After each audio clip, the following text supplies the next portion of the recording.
Assalamualaikum warahmatullahi wabarakatuh. Eh, yang saya hormati Bapak Anang Widiantoro sebagai dosen pengampu untuk mata kuliah Perlengkapan Pusat Pembangkit Tenaga Listrik, yang kemarin memberikan tugas pada kami untuk membuat animasi tentang pembangkit listrik. Dan untuk saat ini kami akan menampilkan hasil pembuat animasi kami, yaitu tentang PLTB, yaitu pembangkit listrik tenaga bayu. Kenapa pembangkit listrik tenaga bayu ini dibuat?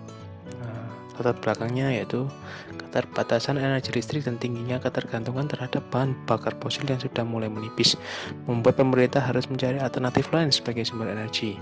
Potensi sumber daya alam yang berlimpah, baik air, angin, maupun matahari, merupakan alternatif peluang yang seharusnya dimanfaatkan sebaik-baiknya oleh pemerintah. Angin merupakan salah satu sumber daya alam yang dapat dimanfaatkan untuk membangkitkan listrik dan tidak dapat habis untuk diperbarui kembali. Oleh karena itu, energi angin adalah energi alternatif yang memiliki prospek baik untuk memenuhi kekurangan energi listrik. Selain keberadaannya yang selalu tersedia, energi angin juga merupakan energi yang ramah lingkungan. Dilihat dari gambar itu banyak sekali peralatan utama atau komponen utama dalam pembuatan pembangkit listrik tenaga bayu. Yang paling pertama yaitu di dalam turbin angin terdapat komponen-komponen. Ada blades. Blades ini adalah pisaunya ya, 2 atau 3 pisau. Ketika angin bertiup di atas menyebabkan pisau-pisau untuk mengangkat dan berputar. Kemudian dari blades kita lari ke rotor ya. Rotor itu ya istilahnya pisau dan blade yang terhubung bersama-sama. Kemudian dari rotor kita menuju ke gearbox. Fungsi gearbox menghubungkan poros kecepatan tinggi di poros kecepatan rendah dan meningkatkan kecepatan sekitar 30-60 rotasi per menit, sekitar 1000 atau 1800 rpm. Kecepatan rotasi yang diperlukan oleh sebagian besar generator untuk menghasilkan listrik. Gearbox mungkin adalah bagian mahal dan berat dari turbin angin, dan insinyur generator pun mengeksplorasi direct drive yang beroperasi pada kecepatan rotasi yang lebih rendah dan tidak perlu kotak gigi.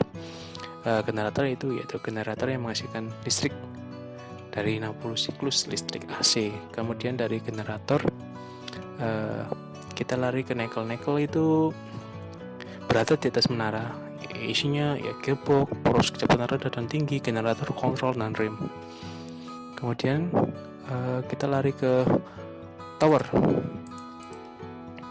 Tower terbuat dari baja tabung, beban atau kisi baja. Karena kecepatan angin meningkat dengan tinggi, menara tinggi memungkinkan turbin untuk menangkap lebih banyak energi dan menghasilkan listrik lebih banyak.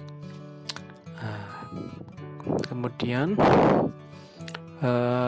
cara kerjanya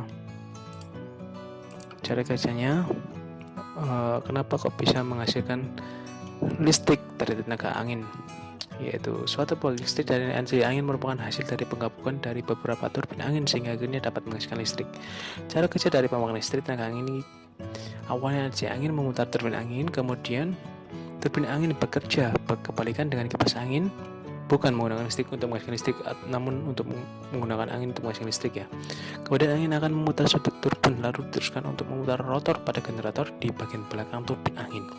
Generator mengubah energi gerak menjadi energi listrik dengan teori medan elektromagnetik, yaitu poros pada generator dipasang dengan material ferromagnetik permanen. Setelah itu di sekeliling poros terdapat stator yang bentuknya fisiknya adalah kumpulan-kumpulan kawat yang membentuk loop.